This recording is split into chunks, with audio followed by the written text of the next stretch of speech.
各位伙伴，我们今天要一起展开一场探险，目标是找到通往持续成功的伟大航道。你一定听过，甚至拼命追寻过所谓的心流状态，对吧？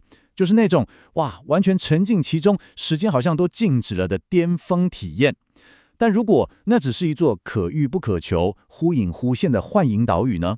这次我们要找的是一条更可靠、更稳健的航线。你是不是也曾经为了追求那种忘我的境界，把自己搞得精疲力尽？说真的，一直追着心流跑，有时候就像在追一个根本抓不到的梦。这趟旅程真的很容易让人感到挫折和疲惫。但如果我现在跟你说，真正的宝藏根本就不在那座岛上呢？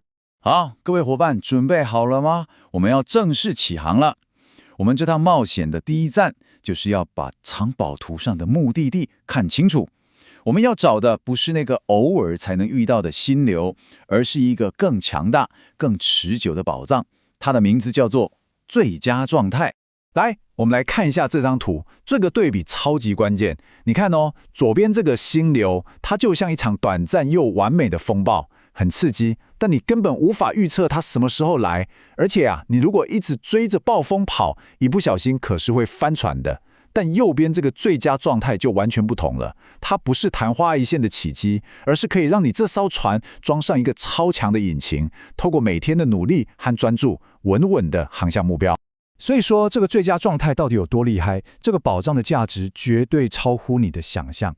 根据麦肯锡的一份研究，当高阶主管进入这种状态时，他们的生产力竟然是平常的5倍。你没听错，就是整整5倍。这就是我们在追寻的宝藏，它有能力彻底改变我们的成就版图。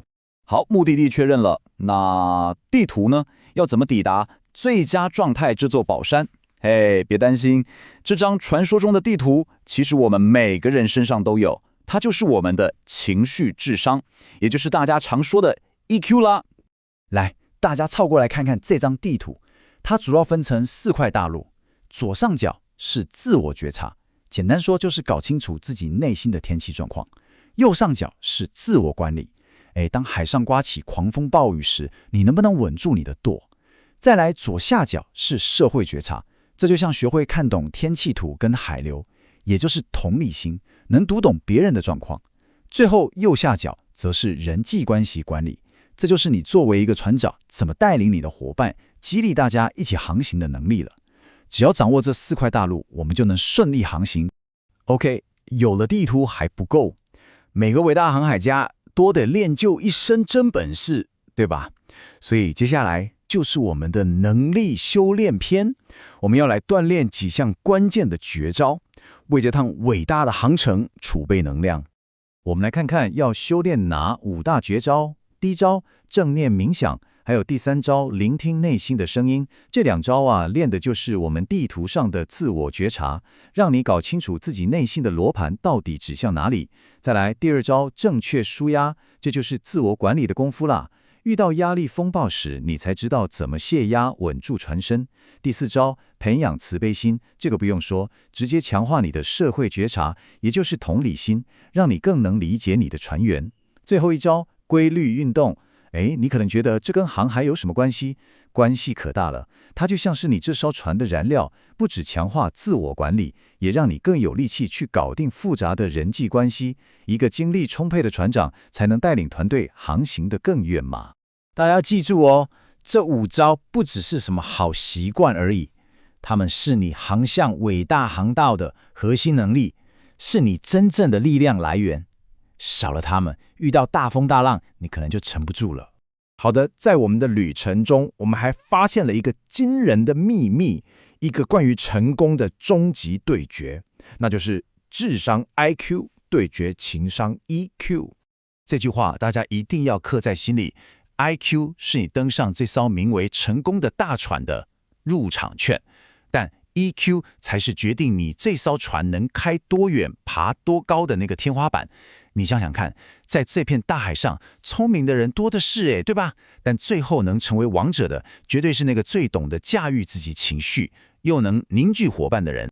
不信，我们直接看数据，数字是骗不了人的。你看，这是一个针对超过65000名创业家的研究，结果超惊人。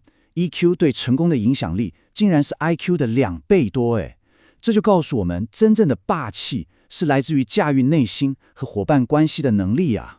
好了，各位伙伴，我们航行了这么久，终于要揭晓宝藏的真面目了。不过，我得先告诉你哦，这个宝藏可能跟你想象中的那种金光闪闪的大宝箱完全不一样。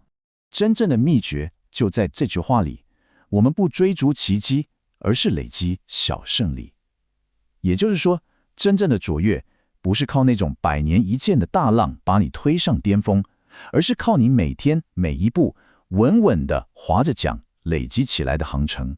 所以我们真正找到的宝藏是什么？不是黄金，而是每天都感觉今天又搞定了什么的那种成就感，是就算遇到风暴也不会翻船的韧性，是跟你伙伴之间那种坚不可摧的信赖关系，还有最重要的是一种不会把自己累垮，可以一直走下去的持久的成功。这才是我们真正要找的那个 One Piece。好了，伙伴们，我们这一次的伟大航道解说就到这里告一段落。但记住，这不是结束，这只是你个人冒险的开始。所以，换我问你了，准备好出航了吗？你今天要累积的第一个小胜利会是什么呢？